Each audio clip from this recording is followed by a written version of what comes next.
Baik, pertemuan sebelumnya kita sudah membahas sebenarnya beberapa aplikasi yang kita perlukan untuk mempelajari bahasa pemrograman PHP. Dalam hal ini kita butuh yang namanya local server.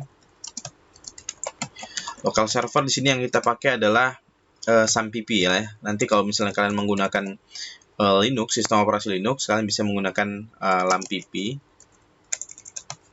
LAMPP atau nanti tinggal sesuaikan dengan yang local server yang lain. Jadi local server ini apa? Nah, sebelum kita bahas mengenai local server itu, kita harus pahami bahwa PHP itu adalah bahasa pemrograman yang berbasis client server. Client server. Jadi, klien mengakses file PHP atau mengakses script PHP itu melalui browser, ya kan? Kemudian sementara file-file atau bahasa pemrograman PHP itu disimpan di dalam server. Jadi dia diminta nanti oleh klien ke server menggunakan browser. Makanya di sini kita membutuhkan local server untuk penyimpanan bahasa pemrograman atau file-file PHP-nya. Kemudian kita membutuhkan browser untuk kita mengaksesnya. Di sini kita bisa pakai Google Chrome,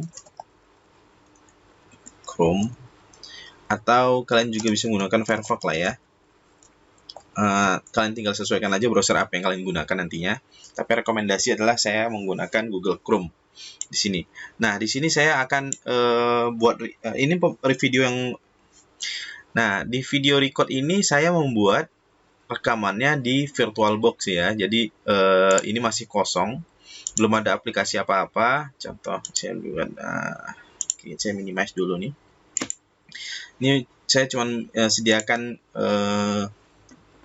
browser yang saya gunakan adalah si ini Chrome ya, yang saya gunakan. Kemudian saya sudah sediakan aplikasinya SAMPP. Di sini ada beberapa yang saya install. Nah, sebelum kalian install SAMPP atau ini saya sediakan nanti ada di Classroom ya. Jadi kalau misalnya kalian bisa download browsing sendiri boleh.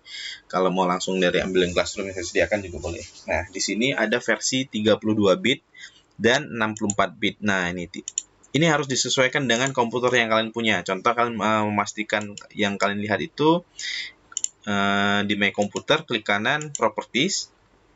Ini untuk melihat sistem operasi yang kalian gunakan itu versinya berapa bit, 32 bit atau 64 bit. Jadi nanti SAMPP-nya itu disesuaikan dengan yang kalian gunakan. Ini contoh, karena di sini versinya 32 bit, saya download sudah saya sediakan yang versi 32 bit. Jadi kalau misalnya kalian belum punya aplikasinya, nanti kalian bisa browsing dari internet, gunakan kata kunci misalnya download SAMPP. Nah, ini sesuaikan dengan versi yang kalian butuhkan. Sistemnya apa? 32 bit atau 64 bit. Contoh di sini saya 32 bit. Tapi jarang ya yang 32 bit ini jarang kelihatan. Contoh gini. Ini saya kecilin dulu. Nah, di sini saya pilih yang Apache ya. Ini dari webnya langsung. Ini kalau kita lihat di sini tuh pilihannya 64 bit. Sementara kita butuh 32 bit kan. Nah, jadi kita bisa cari dari more downloadnya ini. Kalau servernya lagi nggak bermasalah ya. Tapi bisa kita cari lain dari contohnya. Kita bisa browsing ke bawah-bawah ya. Ini ada kedai hosting. Ini ada nyediain versi 32 bit. Kalian bisa buka ini. Ini sebenarnya dari sumbernya ya. Ini memang sumber SAMPP ya. Di sini dikumpulin di SourceForge ini. Cuman kayaknya nggak bisa diakses. Ini biarnya kita close saja. Kita coba lihat yang dari kedai hosting. Dari kedai hosting ini, oke, di sini dia ada sediain versinya, yang versi PHP-nya itu 5,6, 7,0, 7,1 dan 7,2. Nah, kalian nanti tinggal sesuaikan aja. Nah, di sini juga ada dikasih keterangan tuh. Kelebihan versi PHP 7, peningkatan kinerja PHP dari sampai 2 kali lebih cepat dibandingkan PHP versi 5,6. Jadi ini apa tuh namanya, bahasa pemrograman PHP ini meningkat ya, selalu ada pembaharuan dari versi-versi sebelumnya. Nanti kalian bisa browsing otodidak lagi. Yang paling lawas itu biasanya mulai dari 5,6, versi 5,6 ini udah mulai ditinggalin, walaupun sebenarnya source-nya yang masih banyak bertebaran di internet ya. Kemudian versi 7,0, 7,1, 7,3 diupdate di sini. Dia dibilang kalau versi 7,2 ini apa kelebihannya? Ada dibikin ya. Tapi intinya setelah dilakukan update selalu ada peningkatan kinerjanya. Contohnya di sini versi 7, PHP 7 2 kali lebih cepat daripada si PHP versi 5,6. Nah, secara signifikan mengurangi penggunaan memori. Oke, bahasa sintaknya lebih abstrak atau lebih singkat. Kemudian didukung dengan versi 64 bit yang stabil. Oke, ini untuk yang versi 7. Tentu di atas versi 7 ini juga akan lebih banyak pembaharuannya. Contohnya misalnya 7,2, misalnya berarti ini bisa jadi lebih cepat dibandingkan yang versi 7 ini. Nah, sekarang itu kalau untuk versi PHP ini sekarang udah dikembangin, setahu saya itu versi 8 ya. Versi PHP terbaru. Oke, nanti kalau misalnya kalian bisa cari di sini, ini langsung dari, kalau dari Wikipedia kita lihat. Nah, oke, sambil nunggu ini kita klik aja download dari sini, misalnya pakai versi yang 7,2 ya. Klik download dan nanti tinggal ini udah terdownload, tunggu selesai. Ini saya biarin aja lah ya. Oke, versi 8 PHP memiliki tipe data boolean, integer dan lain-lain ya. Oke, tadi ini untuk proses downloadnya sudah selesai. Oke, sekarang kita akan lanjut ke tahap instalasinya. Oke, karena di sini saya punya dua file yang sama, di sini ada inisial dalam kurung 1, berarti ini file ini sama dengan yang ini. Oke, karena sama-sama versi 7,2. Oke, nggak apa-apa. Kita install yang versi 7,2, jalankan. Oke, sebelumnya gini. Ini saya punya yang versi 64 bit. Saya jalanin dulu biar tahu. Kalau misalnya nggak bisa dijalankan dengan pesan error seperti ini, the version of this file is not compatible with this version of Windows. You are running, check your computer system information. Nah, jadi intinya di sini dia ngasih tahu kalau aplikasi yang kita jalankan ini si 64 bit ini, yang kita jalankan ini nggak compatible atau tidak mendukung, tidak bisa dijalankan di versi Windows yang kita gunakan. Nah, kita disuruh ngecek nih komputer, sistem informasi, sistem di komputer yang kita pakai itu adalah 32 bit atau x86 atau 32 bit atau 64 bit katanya. Version the program and the contact software publisher. Ya, jadi intinya dia ngasih tunjuk, intinya dia memberikan informasi. Oke, di sini dia ngasih tahu kalau misalnya kita suruh cek ulang, sebenarnya yang kita butuhkan itu 64 bit atau 32 bit gitu ya. Tadi cara ngeceknya kita sudah tahu, klik kanan di My Computer, kemudian Property, di sini 32 bit. Berarti kita sesuaikan dengan versi sistem kita. Oke, di sini saya jalankan yang ini aja. Kemudian ini adalah sebuah perintah untuk akses bahwa ini dijalankan oleh atau atas dasar izin administrator. Yes-kan saja. Kita tunggu dulu. Oke, tadi Chrome sudah kita punya. Local server yang kita pakai SAMPP. SAMPP ini. Nah, kalau ada pesan error seperti ini abaikan saja. Oke kan aja. Kemudian kita klik next. Nah, ini adalah beberapa paket yang akan terinstall ketika kita menginstal SAMPP. Dari sisi server, Apache secara otomatis, kemudian MySQL untuk database, FileZilla untuk akses servernya. Ini kita biarin semuanya terchecklist. PHP Perl-nya juga sudah, PHP admin. Oke, semuanya ini udah kita biarin aja secara default, nggak ada yang kita rubah. Klik next. Kemudian ini adalah di bagian installation folder. Ini tujuan folder itu atau tujuan SAMPP ini diinstal. Jadi di sini posisinya adalah di C, kemudian folder SAMPP. Ini tinggal kita sesuaikan sih sebenarnya. Kalian boleh sesuaikan tersendiri. Kalian mau simpen itu ada di mana. Misalnya di D, ya udah nggak apa-apa, bisa di D. Misalnya gini kan, kemudian buat folder SAMPP, misalnya gitu ya. Boleh nggak nama folder yang lain? Boleh aja sih sebenarnya, nggak ada masalah. Itu hanya tempat di mana dia akan diinstal aja, untuk rumahnya aja sih. Cuman lebih baik kita pakai default, yang lebih gampang, supaya gampang biar sama. Nah, di sini saya tempatkan di D supaya ketika nanti ada melakukan install ulang komputernya, aplikasi yang ada di atau SAMPP-nya itu file-file yang kita perlukan masih tersimpan atau tidak terhapus. Karena kalau di C, kalau kita melakukan install ulang, local disk-nya kan diformat ya, diformat atau dihapus. Jadi semua data yang di C itu ya bakalan hilang. Oke, ini untuk jaga-jaga supaya kita tetap aman atau menjaga data. Tapi kalau sudah terlanjur di C juga nggak ada masalah sebenarnya. Oke, kita lanjut next.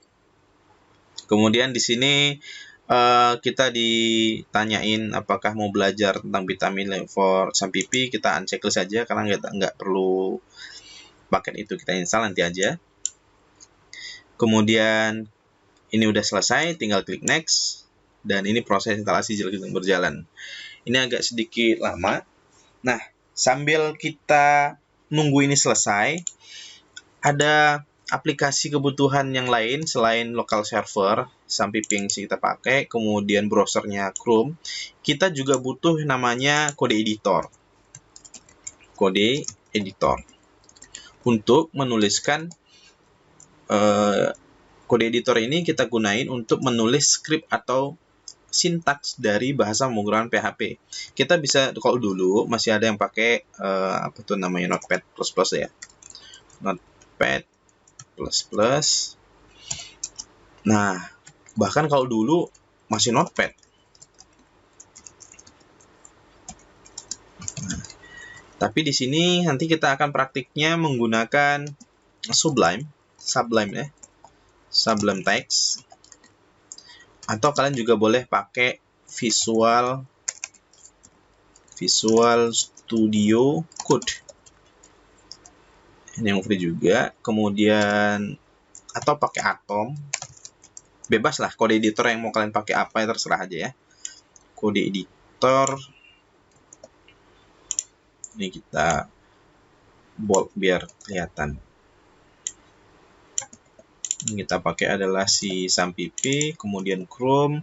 Nah, di sini kita akan menggunakan si Sublime Text. Sublime Text.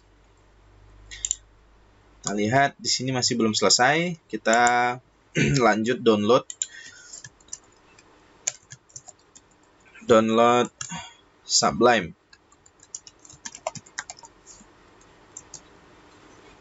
Oke, pilih yang paling atas ini. Atau bisa langsung klik download ini. Sini kita diarahkan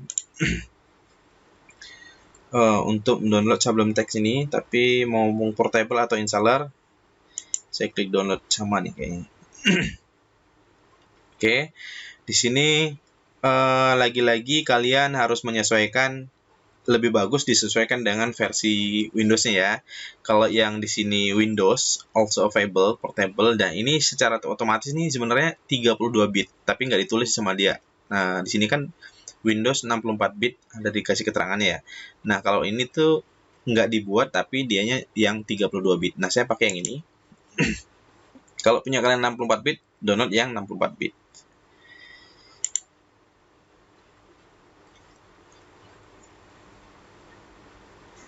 Oke, ini proses downloadnya sudah selesai ya. Sudah selesai, kita lihat di folder ini dia, nanti akan kita install. Sebaiknya ketika menginstal SAMPP, kita tidak menginstal aplikasi yang lain supaya ketika proses instalasi SAMPIP-nya ini belum selesai, tidak terjadi error. Nah, setelah selesai diinstal, di sini complete keterangannya setup field. Do you want to start control panel? Ya, apakah akan menjalankan control panel dari SAMPIP? Kalau kita klik finish, ini kita checklist, kita finish, berarti dia akan langsung menjalankan SAMPIP. Ya, karena kita langsung mau pakai kan. Di sini kita pakai bahasa Inggris. Save. Nah, sambilan kita install si Sublime. Ini dia Sublime, kode editor yang akan kita gunakan untuk menuliskan script. Oke, saya ulangin. Ini untuk destination, di mana aplikasi ini akan terinstall. Di local disk C, program file, nama foldernya Sublime Text 3. Oke, nggak ada yang perlu dirubah. Next. Kemudian ini biar aja. Next. Di sini install. Oke, kalau finish sudah bisa kita jalankan. Sublime-nya kita send to desktop aja ya, supaya dia ada di desktop, nanti bisa kita akses. Oke, ada jalan. Jadi untuk menguji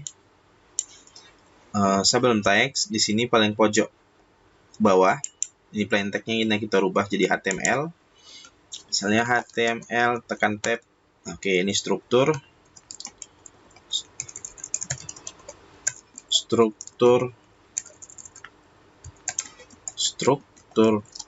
HTML. Oh ya, sangat penting kalian harus menguasain atau memahami lah ya. Nggak mesti ahli, tapi ya kalian tetap mesti paham struktur PHP dan CSS nantinya itu diperlukan. Jadi bahasa pemrograman PHP ini juga tidak bisa berdiri sendiri tanpa adanya HTML atau CSS. Jadi itu saling membutuhkan dan melengkapi nantinya. Jadi kalau HTML ini untuk bahasa markup-nya, dia bukan bahasa pemrograman ya. HTML ini bukan bahasa pemrograman, tapi dianya bahasa markup. Ini untuk menampilkan di dalam browsernya. Kemudian CSS untuk mengatur menghias tampilan, memberi warna, memodifikasi bentuk, tombolnya bagaimana, atau nanti outputnya gimana, dan actionnya apa aja gimana. Nah, itu kemudian untuk masalah membaca data, merekam data, menghapus data, mengedit data, itu tugasnya bahasa pemrograman. Nah, bahasa pemrograman yang kita pakai di sini nanti PHP.